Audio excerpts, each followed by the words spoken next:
The flashbulbs hit first. 100 cameras firing at once, turning the marble lobby of Seoul's Grand Hyatt into a strobe of white light. Lee Hyun-Woo stepped through the glass doors wearing a custom Brioni tuxedo, his jaw set, his eyes bright with something that looked like triumph. Where is And your on his wife? arm, not the woman the cameras expected, was Yoon-Seo-ah. 6 feet of South Korean supermodel, cover of Vogue Korea 3 times running, hair like spilled ink over bare shoulders that had sold 1 million bottles of perfume.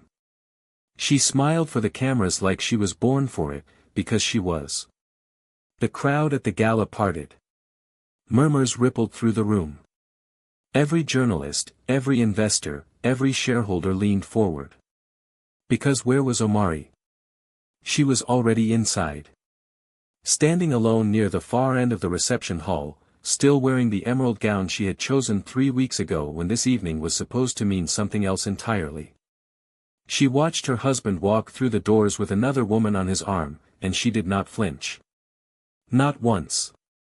She simply set down her champagne glass on the tray of a passing waiter, straightened her spine, and waited. Lee took the microphone. The room went quiet.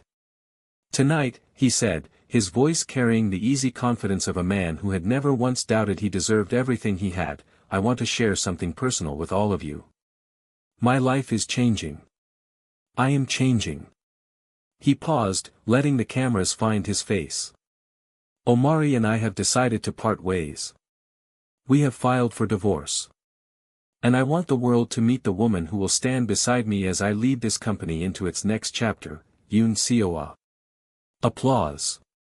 Not from everyone. But enough. The cameras swung toward Omari. She walked forward slowly, her heels soundless on the marble. She reached into the small clutch at her side, removed a folded envelope, the signed divorce papers, already notarized, already complete, and placed them in Lee's hand without a word. Then she reached up, unclasped the delicate gold chain at her neck that held her wedding ring, coiled it neatly into her palm, and pressed it into the same hand. She looked at him for a long moment. Then at Seo-ah. Then back at Lee. "I hope," she said, quietly enough that the journalists had to strain, "that she is willing to do everything I did for you." She walked out. Cut to black. 7 days later, everything Lee Hyun-Woo had spent years building was gone. To understand what happened, you have to understand who these two people were, and more importantly, who they were to each other before the world got involved. Lee Hyun-Woo was not born into his billions. He was adopted at age 6 by Chairman Lee Dae-young, the aging patriarch of Daesun Group, one of South Korea's oldest conglomerates, a company that had its fingers in shipping, pharmaceuticals, real estate, and a handful of other industries that nobody asked too many questions about. The chairman had no biological heirs and no patience for weakness.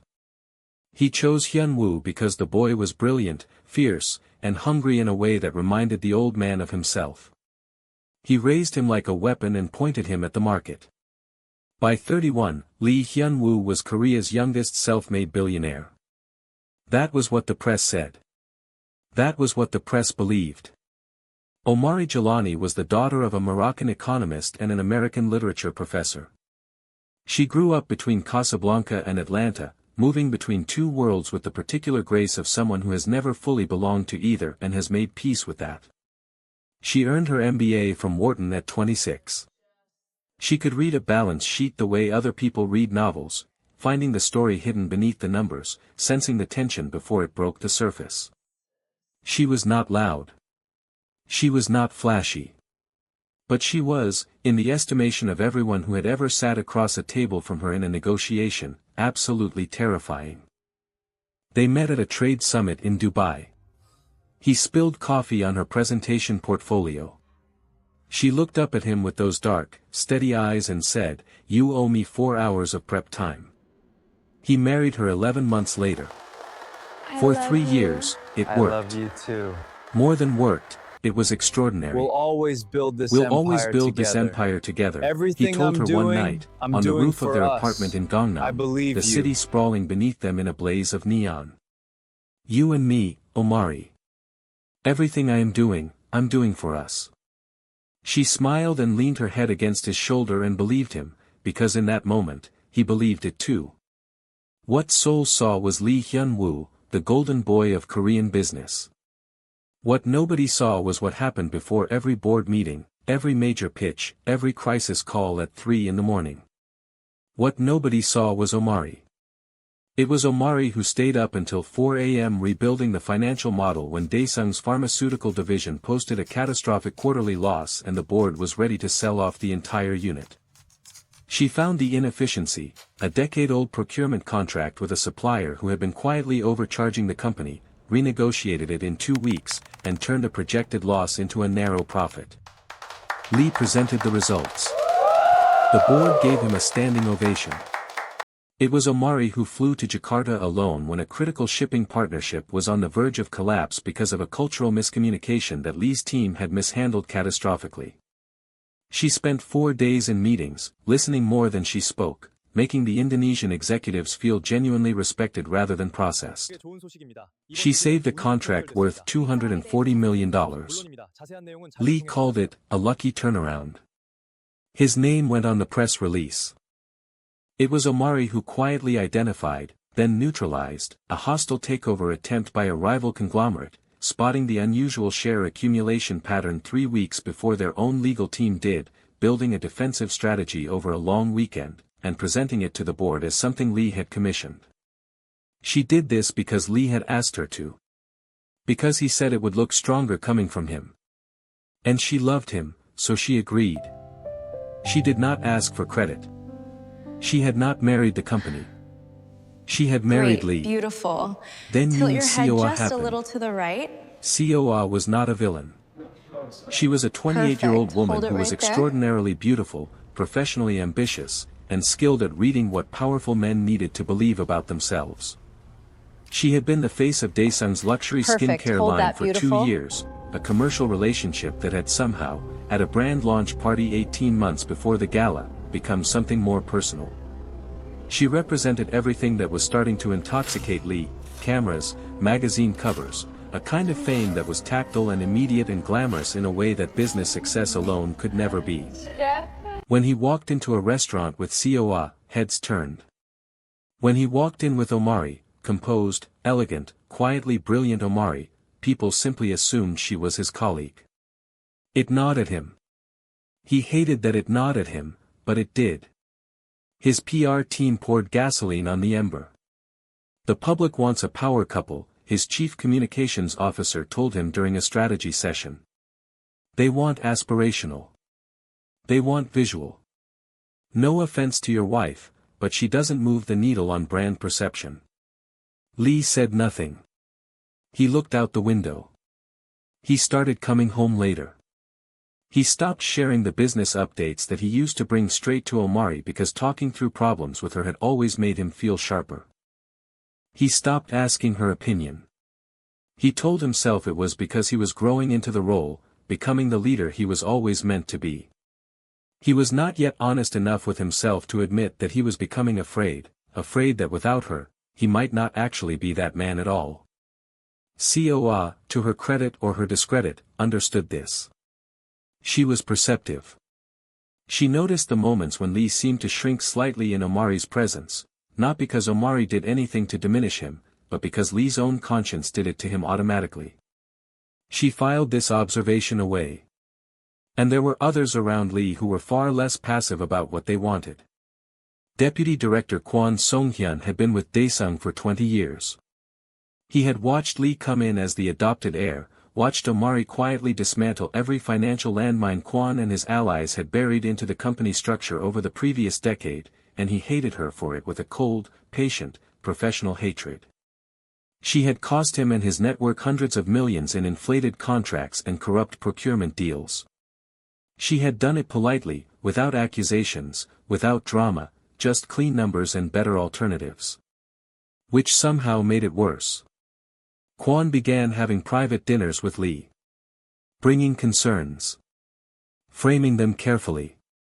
Omari is brilliant, of course, he would say, refilling Lee's glass. But I worry she's become indispensable in a way that isn't healthy. For her ego, certainly.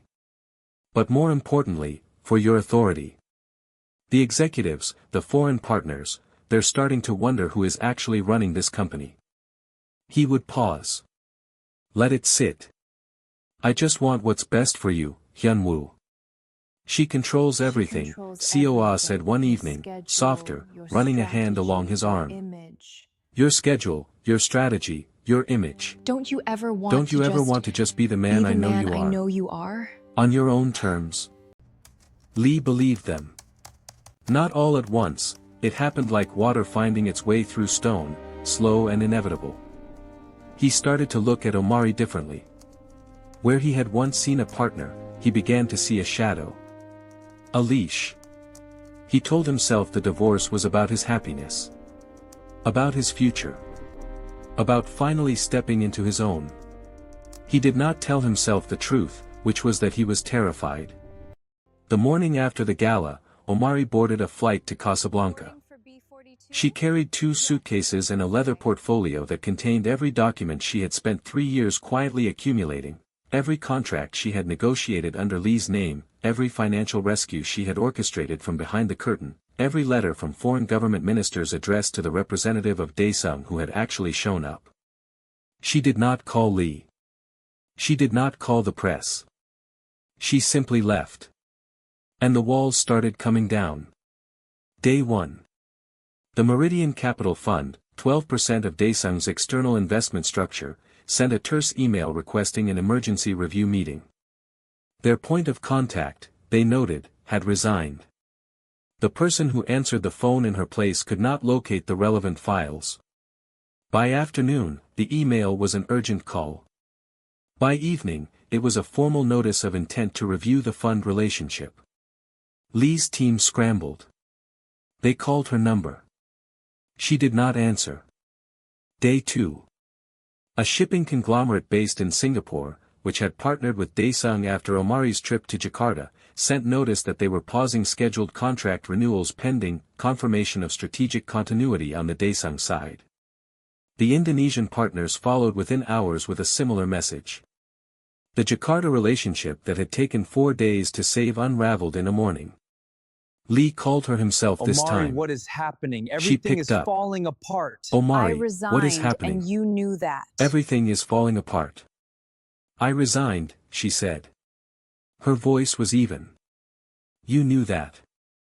But the contracts, the investors, they're not renewing, they're not taking meetings. They had a relationship with me, she said. They trusted me. You will need to build your own relationships with them now. A pause. I'm sure COA can help. She ended the call. Day 3. 3 international banks simultaneously placed Daesung's credit facilities under review. This was not a coincidence, it was a consequence. Omari had personally managed the covenant reporting structure on each of these facilities, a complex and deeply technical process that nobody on Lee's remaining team understood well enough to handle under scrutiny. When the banks asked for updated financial certifications, the documents came back with errors. The banks noticed. Lee sat in his office that night alone. He looked at the chair across from his desk where Omari used to sit, legs crossed, pen moving across paper, thinking through problems out loud in that quiet, methodical way of hers. He poured a drink he did not finish. Day 4. 9 senior executives submitted their resignations in a coordinated wave. They had watched Omari work for 3 years. They knew what they were dealing with. 3 of them had already received offers from competitors who were watching the situation with great interest. Day 5. A financial journalist published a piece that used the phrase, "questions about Daesung's internal governance," in the headline. By the end of the day, the phrase, "corruption investigation," was appearing in comment sections. By evening, it was appearing in the articles themselves. Kwon Song-hyun's name surfaced in connection with the inflated procurement contracts. Then a second name. Then a third. The edifice that Omari had spent 3 years quietly shoring up, containing, managing, so that Lee would not have to face the full ugliness of what he had inherited, began to collapse all at once, because she was no longer there to hold it. Day 6. Yoon Seo-ah's agency released a statement confirming that she and Lee Hyun-Woo had mutually decided to take some time apart given the current situation. The photograph from the gala, Lee's face bright with triumph, her hand on his arm, was everywhere by that afternoon. It looked very different now. Lee sat in the boardroom alone that night, surrounded by reports he couldn't fully understand, contracts he couldn't contextualize, and relationship histories he had never paid enough attention to learn. The company his adopted father had handed him, the empire he had believed was built on his own brilliance, was not what he thought it was. And he finally understood why. It was Park Sung-jin, Daesung's oldest legal advisor, who sat Lee down on the seventh day and told him everything. He was 71 years old, had worked for Daesung since Lee Dae-young's time, and had watched Omari work in quiet awe for 3 years. He had also watched Lee slowly stop paying attention to her, and he had said nothing, because it had not been his place. He placed a folder on the desk. Inside, wire transfer records from an account in Omari's name, made 4 years ago, before she and Lee were even married, to Daesung's holding company. Her entire inheritance from her father's estate. $14 million, transferred as a private loan with no interest and no publicity, at a moment when Daesung had been 1 week from a liquidity crisis severe enough to trigger a forced sale. She had saved the company before she was even officially part of it. Because she loved Lee, and she could see what was happening, and she fixed it the way she fixed everything, quietly, completely, without asking for anything in return. She never told me, Lee said. No, Park Sung-jin agreed. She never told anyone. Lee's hands were shaking. Where is she? Park slid a tablet across the desk. On the screen was a live stream from an international business conference in Marrakesh. And there was Omari, no tuxedo beside her this time, no one's name to stand behind, on a stage in front of 800 people, speaking about economic partnership frameworks in North Africa and East Asia. She was polished and commanding and completely at ease. The audience was absolutely still. She did not look like a woman who had lost anything. He flew to Morocco alone. He found her at the conference reception the following evening. She saw him come through the door and her expression did not change, not surprise, not anger, not longing. Just that steady, deep calm that he now understood had never been indifference. It had been discipline. Omari, he said. Lee. She set down her glass. You didn't need to come. I did, he said. I need you to know that I understand. Everything. What you did. What I did. What I threw away. She studied him for a moment. I'm glad you understand. I want to fix this. I want to fix us. The pause that followed was the longest of his life. You didn't lose me, she said finally, when you chose another woman. She met his eyes. You lost me when you stopped appreciating the woman who never stopped choosing you.